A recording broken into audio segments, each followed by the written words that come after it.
lived knew who Ugly was. Ugly was the resident tomcat.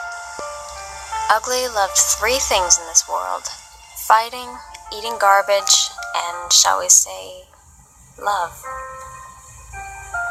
The combination of these things combined with a life spent outside had their effect on Ugly. To start with, he only had one eye, and where the other should have been, there was a hole. He was also missing his ear on the same side. His left foot appeared to have been badly broken at one time, and had healed at an unnatural angle, making him look like he was always turning the corner. Ugly would have been a dark gray tabby, striped type, except for the sores covering his head, neck, and even his shoulders. Every time someone saw Ugly, there was always the same reaction. That is one ugly cat. All the children were warned not to touch him. The adults threw rocks at him, hosed him down, squirted him when he tried to come into their homes, or shut his paws on the door when he wouldn't leave. Ugly always had the same reaction. If you turned the hose on him, he would stand there, getting soaked until you gave up and quit. If you threw things at him, he would curl his lanky body around your feet in forgiveness. Whenever he spied children, he would come running, meowing frantically, and bump his head against their hands, begging for their love. If you picked him up, he would immediately begin suckling on your shirt, earrings, whatever he could find. One day, Ugly shared his love with the neighbors' huskies. They did not respond kindly, and Ugly was badly mauled. From my apartment, I could hear his screams, and I tried to rush to his aid. By the time I got to where he was laying, it was apparent Ugly's sad life was almost at an end.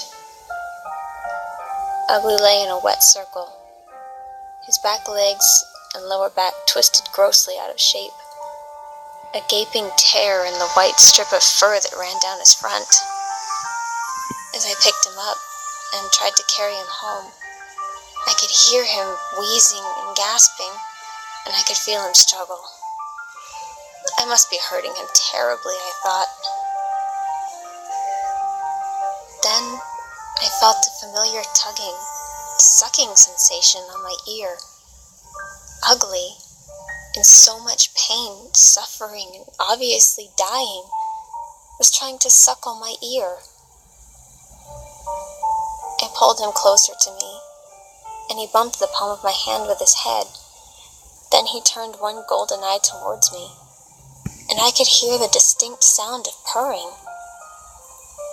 Even in the greatest pain, that ugly, battle-scarred cat was only asking for a little affection, perhaps some compassion.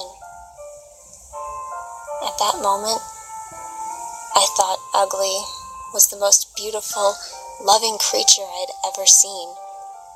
Never once did he try to bite or scratch, or try to get away from me, or struggle in any way. Ugly just looked up at me, completely trusting in me to relieve his pain.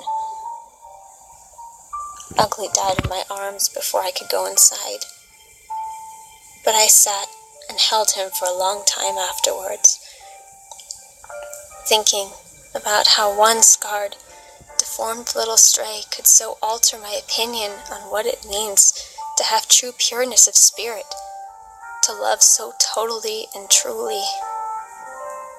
Ugly taught me more about giving and compassion than 1,000 books, lectures, or talk show specials ever could. And for that, I will always be thankful. He had been scarred on the outside, but I was scarred on the inside, and it was time for me to move on and learn to love truly and deeply, to give my total to those I cared for. Many people want to be richer, more successful, well-liked, beautiful, but for me, I will always try to be ugly.